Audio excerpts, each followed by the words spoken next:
Welcome back to the Gridiron Expert. We're continuing our Big Ten football predictions today, and our next team is coming off an undefeated regular season and a win in the Orange Bowl, and after just missing out last year, has the team to make the college football playoff. They are the Wisconsin Badgers. Wisconsin was criticized last season for having a fairly weak schedule where they only saw 2 games against ranked opponents in the regular season and then lost their biggest game against arguably their best opponent against Ohio State in the Big Ten championship game. This is going to be another very solid Wisconsin team, and a Wisconsin team that last year, their closest win was just 8 points. They beat all of their other opponents by 8 or more points. So this year they returned 13 starters, 9 on offense and 4 on defense. On offense, they're going to be led by Alex Hornibrook, very experienced quarterback there. I know a lot of people criticize him for throwing too many interceptions and not being able to come through clutch when they need him in the big games. But I think he's going to put up some really solid numbers this year. I think he gets a bad rap, has put up solid numbers for this Badgers teams over the years. And I'm excited to see what he does this year. Had a very solid outing at the Manning Passing Academy as well, beating out some of the better quarterbacks in the nation. They're going to be led by Heisman contender Jonathan Taylor, who had a breakout season in just his freshman year, and I expect him to put even better numbers up this year than he did last year, just like Hornibrook, and they return all 5 of their offensive linemen. So obviously beneficial to Hornibrook to have protection in the pocket, but really beneficial to Jonathan Taylor, who's looking to capture that Heisman and to top the yardage that he had last year. So I expect a big year out of Taylor there. On defense, there are only 4 returning starters on that side of the ball, and I actually expect the offense to be better than the defense this year for the Badgers, which I know is a little different for Wisconsin just in general, and something we really haven't seen under the Paul Chryst era. But on defense, they're going to be led by T.J. Edwards and Ryan Connolly, both seniors at the linebacker position, and then they're going to be led by safety Dakota Dixon, another senior in the secondary. So this is still going to be a strong Wisconsin defense, despite only returning 4 starters from last year. I'm really not too worried about that. This is a Wisconsin team that just allowed 13.9 points per game last year. So I really don't expect much of a drop-off in production on the defensive side of the ball. I expect a increase in production on the offensive side of the ball. So people criticized Wisconsin last year for having a weak schedule, and they certainly can't do that this year. If you go ahead and look right off the bat, they've got an interesting non-conference game against BYU, who had a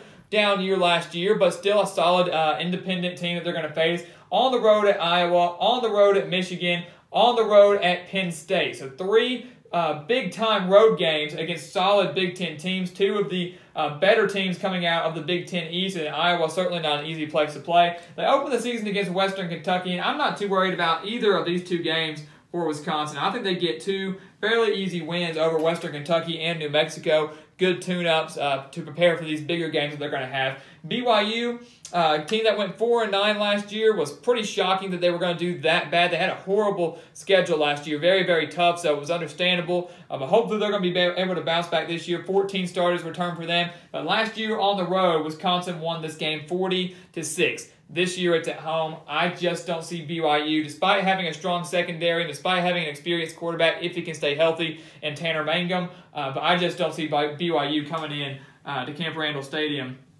and getting a win there. At Iowa, big-time game here. This could be the game that really determines who wins the Big Ten West, because Iowa has a solid team this year, and if they can beat Wisconsin, they will own the tiebreaker over the Badgers, which would really hurt Wisconsin. I don't think Iowa would run the table after this win, but still, it's a huge game, one that's going to hurt Wisconsin if they would lose this in the eyes of the College Football Playoff Committee. I don't think they're going to be able to go undefeated the rest of the season. I do think they're going to get the win over the Hawkeyes, though. I do have a lot of respect for this Iowa team, and one that I think is going to have a really, really solid year, better than they did last year. I like Nathan Stanley at quarterback. I like Noah Fant at tight end. So he has plenty of options on the offensive side of the ball, and they only allowed less than 20 points per game last year on defense. So this game actually could be a big-time defensive battle with a strong Iowa defense that returns 6 starters on that side of the ball, and then an always strong Wisconsin defense. But if I had to choose, I like this Wisconsin offense a little bit better than the Iowa offense. I know it's on the road. I know Kinnick Stadium is one of the toughest places to play in the nation, but I'm going to give Wisconsin a win here over a solid Iowa team. And then a big-time bye week coming into this Nebraska game against Scott Frost, who left Central Florida to come back to his alma mater. And I think he's going to have some growing pains at first with the Cornhuskers. They'll be borderline bowl eligible, maybe 5-7, 6-6, somewhere around there. But don't expect a whole lot out of Scott Frost. This game's at home. coming off a bye week for Wisconsin. Nebraska more than likely going to have to start a true freshman at quarterback. So I just don't see a whole lot of production coming out of this Cornhuskers team, or nothing too surprising, and certainly not getting a win on the road, especially after Wisconsin has a week of rest. So a win there. The big time Big Ten showdown against Michigan. This one on the road. Last year, one of Wisconsin's closer games of the season, only beating the Wolverines 24-10, and that was against a weaker Michigan team that didn't have a whole lot of experience on the defensive side of the ball. One returning starter last year. And the year before that, when it was back at Michigan, this game was a 14-7 loss for the Badgers. So a very big-time defensive battle there. And that was when Michigan was highly ranked, getting up to number 2 in the rankings at that point. Obviously, it was in the cultural playoff discussion till the end of the year. But this year, 17 returning starters. Shea Patterson coming in, the transfer from Ole Miss at quarterback. So that gives Michigan a huge boost from a team that really didn't have a great quarterback situation last year. I really like their offense. Donovan Peoples-Jones. You got Karan Higdon. You got Chris Evans, a solid offensive line. And a defense that is going to be really solid, much better than last year. And last year's defense was no slouch. They were still pretty solid, but this year's going to be even better. It's on the road, and I'm actually going to give Wisconsin their first loss of the season here against the Wolverines. It's going to be a tough game at the Big House. This could be potentially where College Game Day is going to be headed. So Ann Arbor is going to be rocking for this game. Jim Harbaugh is going to have his team ready for this game. And I just don't see Wisconsin going into the big hostile environment against a much improved Michigan team that some think could be Ohio State's biggest threat in the Big Ten East. So a loss for Wisconsin there. Then back home to Illinois, I'm just going to go ahead and mark them down as an easy win for Wisconsin there. I know, it's a Big Ten opponent. You never want to overlook anybody, despite how bad they might be. But they have 16 returning starters. But Lovie Smith has had a lot of struggles in his 2 years with Illinois. This is a very young Illinois team, despite returning 16 starters. I just don't have a lot of faith in them this year. I think it's going to be another rough year.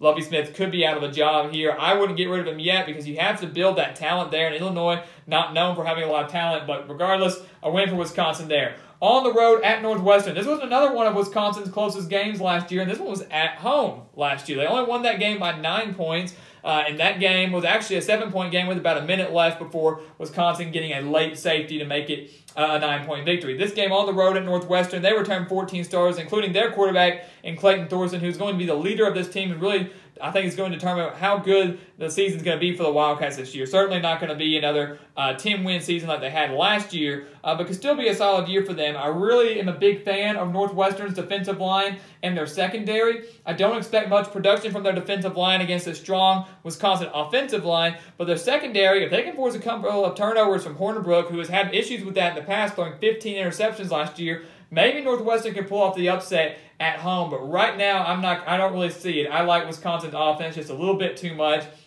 and I think their defense this late in the season should get the job done against a Northwestern offense that does return their quarterback and returns a couple other key starters, but should be able to get the job done there. So a win for Wisconsin, big-time win for Wisconsin on the road. And then another win against Rutgers here. Rutgers, a team that should improve a little bit from last year, has a lot of more returning starters than they did last year. Year 3 of the Chris Ash era, so should be really improved. I think they'll be a much more competitive this year than they were last year for sure, but it is at home for Wisconsin. I just don't see much improvement to the point where Rutgers is going to start competing with the big dogs like a Wisconsin or a Penn State, Michigan, and so forth. And then Wisconsin, after that win against Rutgers, on the road at Penn State, another tough environment. Like I said, this schedule is nothing like we saw last year for Wisconsin. If they can survive this undefeated 11-1, somewhere around there, I think they will get much more consideration for the college football playoff than they did last year. So on the road at Penn State, who lose Saquon Barkley, lose a lot of playmakers on the defensive side of the ball, but do return their quarterback as well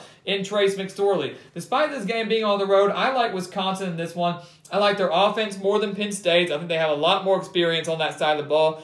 Solid running back, solid quarterback, really experienced offensive line. Wisconsin didn't lose many people. They lost their tight end, Troy Fumagali, last year, but really that's kind of their biggest loss on the offensive side of the ball. On defense, I think this late in the season, they're going to be able to get the job done. I like Wisconsin's defense more than Penn State's defense. So despite it being on the road, Wisconsin gets a big-time win over the Nittany Lions. And then you remember I said Wisconsin's closest loss last year was 8 points. or closest win last year was 8 points, and that game was against Purdue, and that game against Purdue was in Wisconsin. It was a 17-9 victory for the Badgers, and this is a Purdue team that really could be solid once again this year. Really, really solid on the offensive side of the ball with 9 returning starters and 4 returning starters on defense. But that is where it's going to really hurt for the Boilermakers at the defensive side of the ball. Pretty weak there. Only 4 returning starters. They're going to struggle there. I really like their offense, regardless of who starts at quarterback. David Blow, Elijah Sindelar, doesn't matter.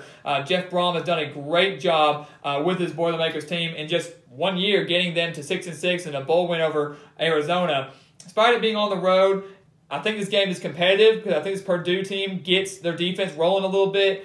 Should be improved from what they will be like at the beginning of the season. But I think Wisconsin's going to be able to go on the road and get a win over the Boilermakers, but they definitely don't need to be sleeping on them. And then Minnesota to close out the season, as always.